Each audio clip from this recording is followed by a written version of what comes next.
Welcome. We are setting out today on a comprehensive, quite structured analysis.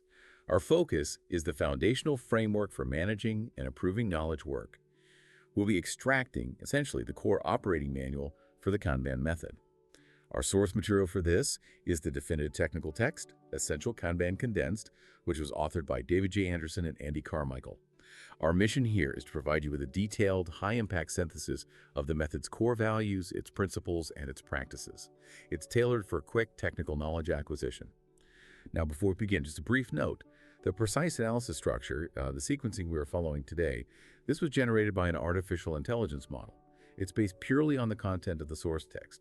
This is really to ensure we hit every key technical point you need with accuracy and comprehensive detail. So, to start, I think we must clearly define what Kanban actually is in this context. It is fundamentally a method for defining, managing, and continuously improving services that deliver knowledge work. That could be product development, professional consulting, perhaps creative design, many areas. What makes it quite unique is its commitment to being a start from what you do now approach. It's intentionally designed, really, to be a catalyst for focused, evolutionary change. And this principle is key. It's key because it dramatically reduces the organizational friction, the resistance you often see with large-scale transformation projects. The primary technical mechanism here is visibility. We make intangible knowledge work visible, and we do this using a Kanban system. This system is essentially a flow delivery mechanism. It gets its power by technically enforcing limits on work in progress, or YWP as it's commonly known. These limits, sometimes called Kanbans, are visual signals displayed right there on the board. When these limits are set, they actually change the nature of the system. It moves from a push model, Where demand forces work in. Yeah, exactly. Where demand forces work into the system, it changes it to a managed pull system. In this pull system, new work is only pulled in when a step downstream actually has available capacity. Right, that focus on evolutionary change seems to imply a need for a strong ethical, a philosophical base. You mentioned the method is explicitly values-led, rooted most deeply, I believe, in the core value of respect. That's correct. Respect is foundational. And this concept of respect expands across 9 key values. These seem to define why the principles and practices operate the way they do. Let's list them. Transparency, balance, collaboration, customer focus, flow, leadership, understanding, agreement, and respect itself. For our technical audience listening, these values essentially frame the system's objective function, wouldn't you say? Yes, that's a very good way to put it. They define the desired characteristics and outcomes of the system. Okay. And further defining the purpose, Kanban operates with 3 distinct agendas. These sound like compelling organizational calls to action. The first is the sustainability agenda. This one is inwardly focused. It aims to establish a consistent, manageable pace. It does this by balancing the organizational demand against the actual service capability. And that sustainability agenda is absolutely crucial if you think about the implication here. Kanban formally mandates that organizational improvement cannot happen or shouldn't happen without ensuring the staff aren't overburdened. It really requires finding that sustainable pace. A very human-centric element within a technical method. Indeed. The second agenda, the service orientation agenda, shifts the focus outward. This radically reorients the organization toward ensuring its services are truly fit for purpose. So it's not just about maximizing internal efficiency or even profitability alone. It's primarily about meeting or exceeding the customer's needs and expectations, prioritizing that fitness threshold. And finally, there's the survivability agenda. This one takes the long view. It's about ensuring the organization remains adaptive and competitive over time. The reliance on continuous evolutionary change is really the method's technical response to managing external threats and market disruption. It's built-in adaptation. That makes sense. Let's move into the operational structure then. The foundation rests on 6 key principles. It might be helpful to look at the first 3 together, as they primarily address change management. Agreed. The first principle, as you mentioned earlier, is start with what you do now. This means understanding the process as it currently exists and, critically, respecting all existing roles and titles. No big bang reorganization up front. That's fundamental to reducing resistance. The second principle is to agree to pursue improvement only through evolutionary change, small incremental steps.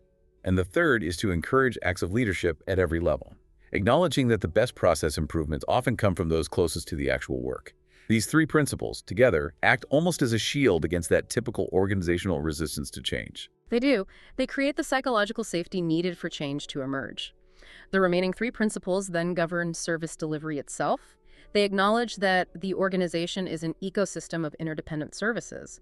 The first of these focuses squarely on the customer. Understand and focus on their needs and expectations. The second principle represents a critical management shift. Manage the work, not the workers, and allow people to self-organize around that work. That's a profound shift. It really is. The focus moves entirely away from managing the busyness of individuals, how occupied they seem, towards managing the flow of the value item itself through the system. And the third service delivery principle is to evolve policies to improve customer and business outcomes. Kanban treats policies like YYP limits or definitions of done as testable hypotheses, not rigid, permanent rules. This allows for continuous refinement based on actual flow data. Okay, that shift you mentioned from busy workers to smooth flow brings us neatly to the essential mathematics behind it. Right. To manage flow effectively, we really need precision. So a Kanban system must clearly define its commitment point. That's when we agree to do the work, and its delivery point when the customer actually receives the value. Correct. Those boundaries are critical. The time elapsed between these two specific points is the lead time, or sometimes called system lead time. And we track three key flow metrics here. Work in progress, or YAPP, that's the number of items currently inside that commitment delivery window. Then there's the delivery rate, the average rate of completion over time, and of course, lead time itself. A fundamental technique here, which is quite important, is deferred commitment. This means consciously separating the customer's initial request from the service provider's firm agreement to fulfill it. This prevents the system from being flooded with work it can't yet handle. Absolutely. Managing that intake is key. And this leads us to the mathematical core of the Kanban method, Little's Law. It provides the central technical proof point. It states quite simply that the average WIP is approximately equal to the average lead time multiplied by the average delivery rate. A simple equation, but with huge implications. Profound implications for any service manager. Mathematically, you cannot reliably optimize or speed up the lead time for your work items unless you actively constrain the work in progress. Limiting YP is the unavoidable lever for improving responsiveness and predictability. Now, for those tracking process performance perhaps in subsections of the service, not end-to-end, we might substitute lead time with time in process, or TIP. And similarly, delivery rate might be referred to as throughput when the measurement point isn't the final customer delivery. Right, those technical distinctions are important. And these insights lead directly into the 6 general practices. These are the core activities for managing the system day to day. The first practice is to visualize. This obviously means using the Kanban board, but it's more than just tasks on a board. It's visualizing the workflow stages, the commitment and delivery points, and critically, the explicit policies governing the flow. This includes the YP limits themselves. And visualization must also clearly flag any blocked items that are impeding flow. Visibility is step 1. The second practice is to limit work in progress. And I want to stress this isn't optional for doing Kanban properly. It's mandatory. It's the mechanism that converts a potentially chaotic push system into the effective pull system needed for stability and predictability. If we connect this back to that survivability agenda we discussed, organizations have to explicitly confront the very common, often ingrained managerial impulse to keep all resources at 100% utilization. Just keep everyone busy. The busy fallacy. Precisely. Because excessive YP is directly linked to waste, to higher costs, and critically, to the dangerously long lead times that ultimately erode customer fitness and satisfaction. Okay. Practice 3 then is to manage flow. The objective here is clear. Establish a predictable, smooth delivery flow. And that requires actively tracking and resolving bottlenecks and blockers as they appear. Proactive management. Exactly. And to prioritize work effectively within that flow, we need to understand and often define the cost of delay, or COD. This is the quantifiable value, financial or perhaps reputational, that's lost by delaying a particular work item's completion. Understanding COD helps make rational priority decisions. It does. And Kanban provides 4 common COD archetypes to help with ordering work and defining classes of service. These are expedite for urgent items, fixed date for items with a deadline, standard for regular work, and intangible for items where the cost is harder to quantify, but still real. Flow management also demands that we define appropriate service levels. The book mentions 4 types, such as the customer's expectation, the system's current capability, any formal agreement, and the minimum acceptable fitness threshold for customer satisfaction. Getting those service levels explicit is key. Then, practice 4 is to make policies explicit. Policies codify the agreed-upon process behavior beyond just what the visual board columns show. Think of them as the rules of the game. They really must be sparse, only what's necessary. Simple and easy to understand, highly visible, usually on or near the board. Universally applied consistently. And crucially, they should be readily changeable by the service providers themselves, the people doing the work, as they learn and adapt. So they're not set in stone by management. Ideally not. They evolve. YT limits themselves and the definition of done-for-work items are classic examples of these explicit policies. Okay, practice 5. Practice 5 is implement feedback loops. These are absolutely essential for driving that evolutionary change agenda we talked about earlier. These loops are typically achieved through defined cadences. Think of them as cyclical meetings and reviews with specific purposes. Regular check-ins. Regular, purposeful check-ins. While Kanban identifies 7 specific cadences in total, including higher-level ones like the strategy review, operations review, and risk review, it's really the replenishment meeting, which is where you decide what work to pull into the system next. Yep. The Kanban meeting, often a daily coordination review, similar to a daily stand-up, but focused on flow. These two form the baseline implementation. They're necessary for any functional Kanban system to operate effectively. Got it. The essential starting pair. Yeah. And the final practice, practice 6. Yes. Practice 6 is improve collaboratively and evolve experimentally. This brings it all together. Kanban is, at its very core, a method for structured improvement. It uses the lean flow paradigm. So it's not static. Not at all. The change process it encourages involves differentiating approaches, trying small experiments. Then selecting the approaches that prove most beneficial for the current context based on evidence that's the fitness criteria. And finally, amplifying that useful change across the system. This structured evolutionary process allows the organization to respond effectively to those existential threats we mentioned by encouraging beneficial adaptation from within. That's a powerful mechanism. Now, for technical teams looking to implement this, the book mentions that organizations often start with what's called a proto-Kanban system. Can you elaborate on that? Certainly. Proto-Kanban systems are essentially incomplete implementations.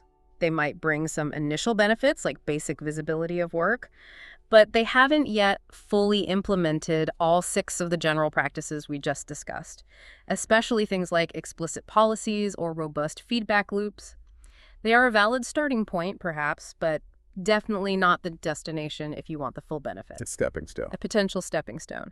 The recommended approach for a proper introduction, though, is static. Static. Yes, static stands for the systems thinking approach to introducing Kanban. The emphasis on systems thinking here is absolutely key. It's designed to avoid the common pitfall of suboptimizing one isolated service or team, while ignoring the potential negative impact on the overall value stream or other interdependent services. So look at the whole system. Right. Avoid local optimization that harms the global flow. Exactly. Static itself is an iterative 8-step process. It guides you through identifying the services involved, understanding customer needs and sources of dissatisfaction with the current system, analyzing the nature of demand coming in, analyzing the current capability to meet that demand, modeling the actual workflow, discovering if different classes of service are needed, designing the Kanban system based on all that input, and finally, crucially, socializing that design with the people involved before implementation. That sounds very thorough, a methodical rollout. It ensures the full system context is considered before making significant changes. And once a system is running, how do you track progress or maturity? The book mentions a litmus test. Ah, yes, the Kanban litmus test. It poses 4 insightful questions to gauge how deeply Kanban principles are influencing the organization. Question 1. Have management behaviors actually changed? Are they managing the work and flow, not micromanaging people? Question 2. Has the customer interface changed? Is collaboration with the customer different, perhaps more transparent? Question 3. Has the customer contract or the understanding of service delivery changed? Are service levels clearer? And finally, question 4. Has your service business model itself evolved to exploit the benefits Kanban provides, like predictability or faster lead times? Those are revealing questions. Now, what about roles? Does Kanban mandate new job titles? Interestingly, no. The method explicitly starts without mandating any new roles, respecting the first principle of start with what you do now. However, over time, 2 specific roles have organically emerged from common practice simply because they focus necessary management attention. Emergent roles. Precisely. The first is the service request manager. This role typically focuses outward, They concentrate on understanding customer needs, making selection decisions about which work to take on, and often facilitating that replenishment meeting we discussed. The front door manager. In a sense, yes. The second role is the service delivery manager. This role focuses inward on the workflow itself. They work on tackling blockers, ensuring smooth flow, and often facilitating the Kanban meeting and any delivery planning needed. They're focused on the how. So managing intake and managing flow. Makes sense. Now, one of the perhaps greatest practical gains from adopting Kanban maturely lies in forecasting and metrics. Getting reliable predictions. Traditional forecasting and knowledge work, often based on estimating effort for tasks and then adding large risk buffers. Guessing, essentially. Often, yes. It has proven notoriously unreliable. Those subjective risk factors, sometimes multiplying estimates by 2x or even 10x, rarely reflect reality accurately. So what's the alternative? Kanban systems, because they generate real historical flow data, allow for the use of probabilistic forecasting. This approach largely discards subjective guessing. Instead, it uses observed historical data, actual lead times, actual delivery rates for similar past items, and combines that data with statistical modeling techniques, like the Monte Carlo method. The result isn't a single likely wrong date. It's a range of dates with associated percentage likelihoods, for example, an 85% chance of finishing by date X. That sounds much more robust. It transforms a subjective guess into a transparent, calculated risk assessment. Exactly. It's about understanding the probability based on evidence. And to do that effectively, you need to visualize the data properly. Now, What about flow metrics visualization? Critical. You absolutely must be able to generate and analyze specific charts to understand your system's behavior and enable that probabilistic forecasting. Key charts include scatter plots of lead times for individual items, which show variation and outliers clearly, cumulative flow diagrams, or CFDs, which visualize YYP, approximate average lead time, and delivery rate trends over time in one chart. One charts, often showing rolling averages of throughput or lead time to see trends more clearly, and distribution histograms of lead times. These are essential for showing the actual spread and frequency of different lead times, which directly feeds into effective probabilistic forecasting. So the data visualization isn't just nice to have, it's core to the method's advanced practices. Absolutely core for predictability and forecasting. Okay, finally, let's consider how Kanban scales. It starts often at a team level, but how does it grow across an enterprise? Good question. Scaling typically occurs across 3 dimensions of growth, as described in the book. The first is widthwise growth. This involves expanding the scope of the visualized workflow lifecycle. Looking further upstream from the initial commitment point, perhaps into idea generation or portfolio planning, and also looking further downstream, maybe to deployment or customer feedback, extending the lens across the full value stream. Seeing more the end-to-end picture? Precisely. The second dimension is height-wise growth. This means applying Kanban concepts across the natural hierarchy of work items in an organization. So you might have personal Kanban boards, team-level boards, product or service-level boards, and even portfolio-level Kanban systems, all potentially linked. Connecting strategy to execution. Yes. And the third dimension, depth-wise growth, is perhaps the most complex but powerful for larger organizations. This involves connecting multiple interdependent services that operate at the same level, maybe different teams or departments that need to collaborate to deliver value. This is achieved primarily by linking their cadences, particularly replenishment and delivery planning. The goal is to generate what the book calls system liquidity, ensuring work can flow smoothly between services and system leveling, ensuring specialist services balance their capacities effectively to improve the overall end-to-end flow for the customer. That sounds like achieving true enterprise agility through interconnected flow. That's the aim, managing the network of services. So pulling this whole thread together then, the Kanban method provides a deeply structured yet evolutionary path for managing and improving knowledge work services. By mathematically linking flow concepts, explicitly limiting work in progress based on Little's Law, and fundamentally respecting the existing organization, it creates a really powerful framework for measurable, continuous improvement. That captures it well. And as we conclude this discussion, perhaps we can offer a final thought for reflection. Since organizations cannot realistically opt out of evolution in today's competitive environment, the critical choice you really face is whether to actively encourage beneficial change from within your own system, using methods like Kanban, or risk being unable to respond effectively when those inevitable external, sometimes existential threats arrive. A choice between proactive evolution or reactive crisis. In essence, yes. And for those listening who seek a truly complete and comprehensive understanding of this robust method, we absolutely recommend reading the full text of Essential Kanban Condensed.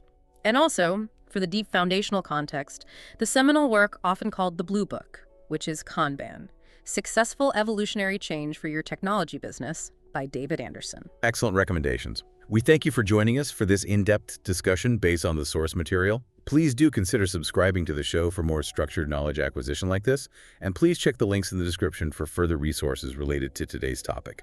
We wish you a productive and insightful day.